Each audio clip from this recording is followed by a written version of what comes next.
mhlawumbe bhuti uJabula uJulo omunye umuntu njengamanje asakhona ukuqhubeka alalele abengithi mina manginyeza ithuba lokuqala uzovela wenze lento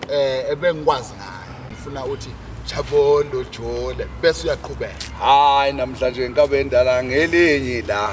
hayi namhlanje inkabe endala ngelinye la singaba semakhaya thina sibuye emakhaya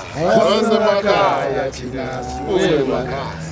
Jabula uJule nje owasemakhaya Jabula uJule nje owasemakhaya nguzwani inkabe yami yasemnambeni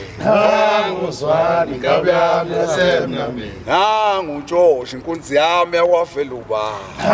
nguJoshi inkunzi yami yakwaFeluba sawubona inkabe endala sawubona mntakamkhulu sawubona inkabe endala sawubona mntakamkhulu awubheka umshana nje umntakase awubheka umshana nje umntakase wabipha kangaka umshana ufusa ubaba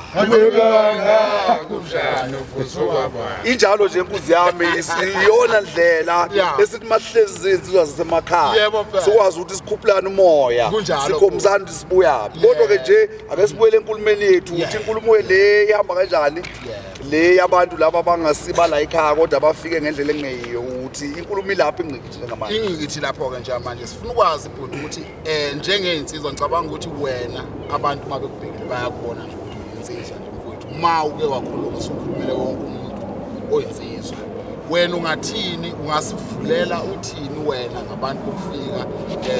ukuthi bahambe laba sebengaphakathi ba documentwe kwenziwe njalo uma ukuthi bahamba bengahamba kanjani siqala ngaphi kubasuka ngokwesitheni sami nje ngimile ngithenqi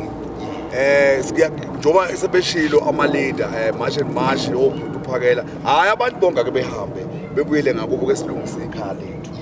ithi inkulumo kukhona ama-skills like kunabantu abasebenza la ekhaya akuseyo ama-skills ukuzothengisa utamatisi utamatisi vele uyathengiswa njengomama bala ekhaya iy'tolo sasikhule kuney'tolo zakodlamini ney'tolo zakomsimango ney'tolo zakozwane ziyayaphi iy'tolo zakithi ezazinjalo ngoba namhlanje sekuney'tolo zamapakistan wona lamapakistan lawa azajampa amazwe amangaka from Pakistan Bangladesh ujampa amazwe amaningi kangaka uzofika eSouth Africa yini le ngaka uhulumeni ka-ANC ayitholayo uhulumeni obusayo ngingathi ka-ANC uhulumeni obusayo yini la ayithola kangaka kulabantu wenza ukuthi abafikele ngalolu hlobo yiko umbuzo wethu njengabantu ma-South African uhleli lapho ukuthi nabavikela kangaka labantu ngabe nivikela thina abavoti yini le niyitholayo why masithi abantu abahambe nabahlali ngoba labantu umthetho wakithi idolobha balingcolise lonke iSouth Africa nje is in a mess kunjani masingakhuluma nje nge-current situation right now kodwa ke njengoba kuzinketho ngicabanga ukuthi inketho ziyeza manje ngoNovember 4 so besikhetha abaholi ke manje ngicela ukuthi bonke abavoti abantu abavote ngendlela ehlukile kunendlela yaphambilini sivotela abaholi ababeka thina phambili abaholi abangasibeki phambili cha sike sikhohlwe yibo noma singesisho ukuthi obani ngoba asikhankasi la inkulumo nje ingxoxo ekhona yesenzizweni ngiyabonga ke mfowabo ngicela ukuyingena nje nami kancane yebo bhuti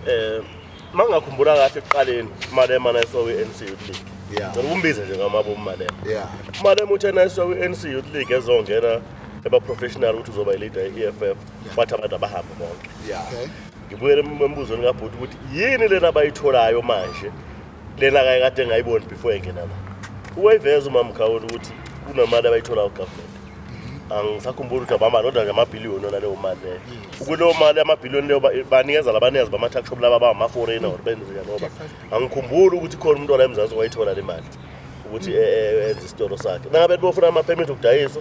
abawathola abalemzansi kodwa osibari bayawathola kanjani kunabantu abase-home affairs nakuma-traffic department aba-in charge kulezi zinto lezi ugovernment akuyibona akabasebenzisa ukuthi kudocumentwe nabantu la uyabheka ngoba awukwazi ukuthi ungathi uyilid uphethe abantu ungazi endaweni yakho ukuthi kwenzakalani uRamaphosa uRamaphosa njengoba eyi-president shuthi zonke lezi zinto umkhwanazi akafika wakhuluma ngazo ubengazazi kodwa kumele ukuthi uyi-president ya mfowami ngicose nje ukunqamula ngiyabona inkulumo yakho iyona vele lesifunayo siphinde sibonge nje lapha kubaba uMkhwanazi uNdonga le o-commissioner waKwaZulu Natal ophethe amaphoyisa ingani ngimbongayo sithi South Africa siyakubonga Mkhwanazi baba la ukhona ngokuthi usivusela inyamazana uyabona nje kube sihleli namhlanje singabahlali asazi ukuthi South Africa ikuphi yaphi noma iyehlathini kodwa kusikwazile ukusinika ukuthi sithombe ukuthi nayo South Africa yethu iyahamba labantu ekuthiwa ama-drug cartel South Africa bengasaphethwe uhulumeni phethwe ama-drug cartel so ubaba uNdonga simbonge nje kakhulu singabahlali basemzansi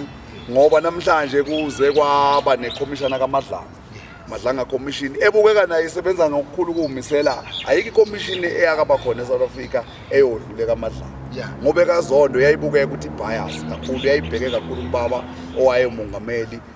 phambilini ubaba uJacob Zuma yayifocus kakhulu kuye ingekho kodwa ku-administration yakhe uhulumeni wakhe le kaMadlanga sibona izikhulu zamaphoyisa sibona iphathimandla zonke zigijima inkantolo namhlanje uMadlanga ngicabanga ukuthi amakhomishana angafuneka phele noma ngabe uhulumeni Department of Justice akasenayo imali abantu bayokwazi uMadlanga bamfande aqhubeke ngoba bayabona izithelo neziqhamuko ze commission injalo ke bafowethu inkulumo njengamanje